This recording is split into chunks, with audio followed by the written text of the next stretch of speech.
Hi everyone, and welcome back to the channel and back to another Urban Calisthenics workout of my full body calisthenics routine. In today's session, I'm excited to bring back to you the ultimate box workout, for which you'll be doing 6 exercises for 45 seconds of work with 15 seconds of rest for a total of 3 rounds. That's 18 minutes in total. Now, the equipment that you'll need for this session will be a box or a sturdy chair. Just make sure if you are using a chair, it's strong enough to support your own body weight. As always, practice those instructionals before getting stuck in, alongside a thorough warm-up, and I will leave a link in the description below for a warm-up that I feel is suitable for this routine, but by all means, do one of your own. That's enough from me. Let's see what's in store. Okay, so for our box squat pike to shoulder flex, you're going to start by getting yourself a box or even a sturdy chair. From here, you're going to start by placing your feet on the box to the point where when your hands are on the floor, your legs are going to be as straight as possible. Now the legs are straight, I'm going to bring the hands towards the hips as best I possibly can, but without bending the legs. This is very important, keeping the legs as straight as possible. From here, we're going to start by moving into your deepest squat, taking your backside towards the heels, but still pressing firmly through the floor. Once you've reached that point, you're then going to move back into your pike position, straightening the legs, and then we're going to move into our shoulder flex, where we simply push the chest towards the box without bending the arms, but also pushing tall at the same time. After you've moved through your shoulder flex, you move back into your pike, and then return back into your squat position. So it's one pike, one shoulder flex, and then back into your squat once again.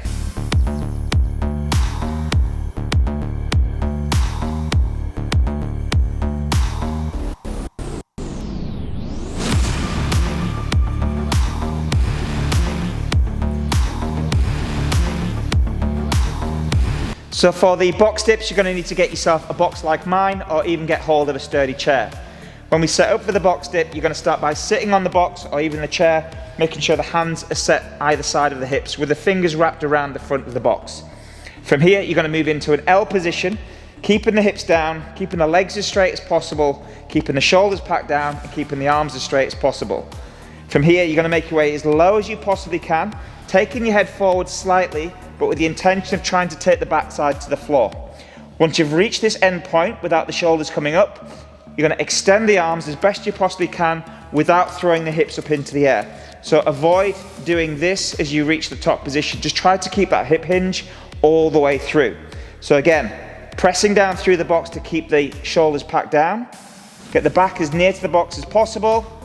Hit that end range without sitting down, and then make your way back into your top position.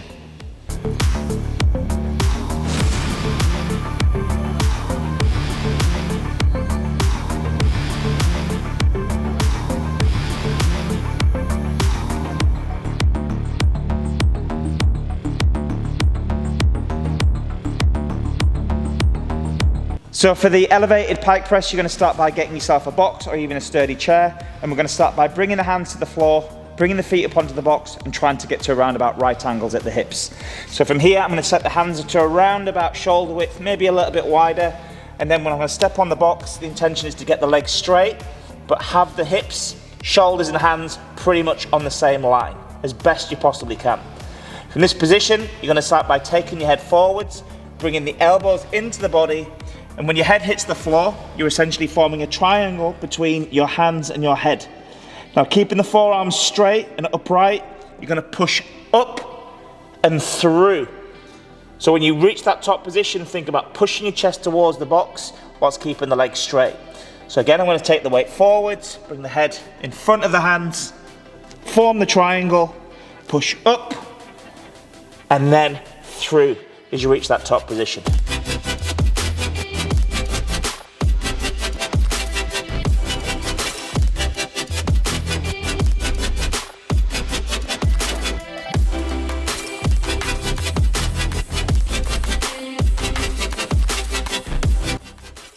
Now, if this is too challenging, what we can do is bring the box a little bit lower, and what this does, it takes some of that extra effort out of the shoulders. If that's still too challenging, so that's me taking the box down, if that's still too challenging, what we can do is just take it from the floor. So the setup is pretty much the same. This time you're in a pike on the floor. Hand setup is the same. Now there's going to be less weight going through the shoulders. It's still intense, but there's going to be less weight going through the shoulders. So again, I'm going to break the floor, take the head out in front of the hands, touch the head on the floor, push up, push through, and then repeat. So again, break, head in front, keep the legs straight so it keeps the hips up at all times.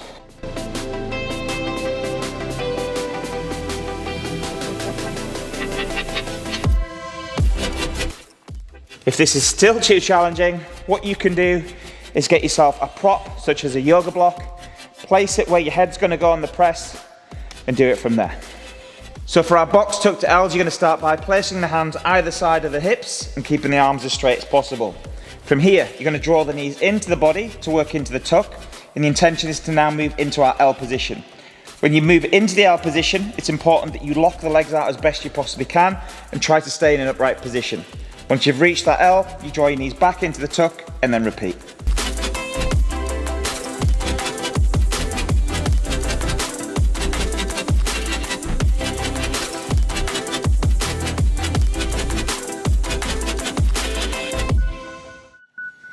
So the next progression of this drill, with the same setup as the previous one, the intention now will be to try to take the backside off the box. And we're going to do that by offering some downward compression on the shoulders, still keeping the torso in an upright position and bringing the knees as high into the chest as we possibly can.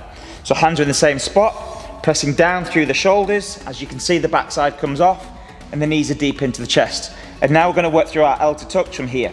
So straight legs on the L, confirm the position, knees back into the chest, and then repeat.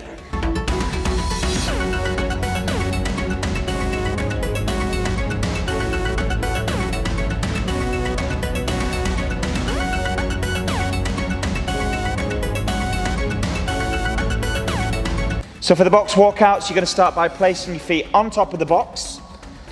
And then from here, you're going to have your hands stretched out as far away from the box as you possibly can, ideally with the shoulders behind the hands.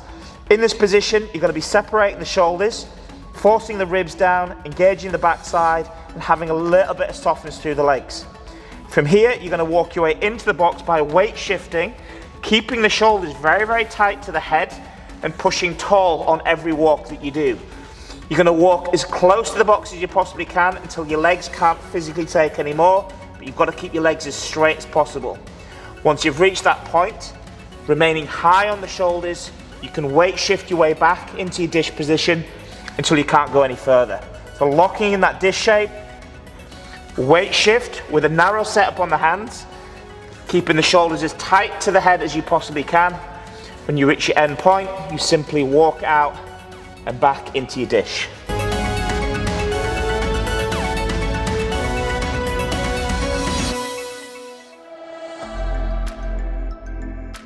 So for our box step-up dish, you're going to start by moving into a support position, making sure the arms are as straight as possible and the shoulders are just in front of the wrists and stable. The ribs are pulled down and the pelvis is pulled under ever so slightly. From this position, the intention is to bring one hand on the box at one time, and we do that through minimizing any rotation through the midsection and also trying to lock in that shape. So what I'm going to do is weight shift to one side ever so slightly, bring one hand onto the box. Now when that hand reaches the box, I'm going to use some compression to allow me to bring the second hand to the box. I'm going to bring one hand back to the floor, second hand back to the floor, and then do the same on the other side. So a tiny amount of weight shifting to one side, pressing through that shoulder. Now this hand comes onto the box. I'm going to press through the box to release the second hand and bring that hand onto the box. Again, it's really important that we minimize the amount of rotation that's going through the body and lock in that whole of body shape.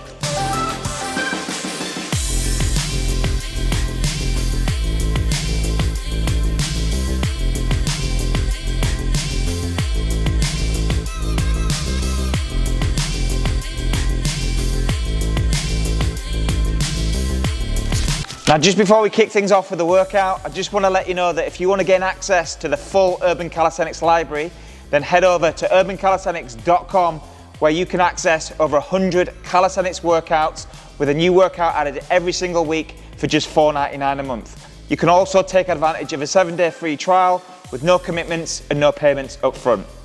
Now let's get into the workout.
just wanna picture. Soup flowing cars, I make rich look richer. Save your breath, baby, I'm not going home.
Thanks so much for taking part in this Urban Calisthenics workout. I hope you had a great time challenging yourself and breaking a sweat.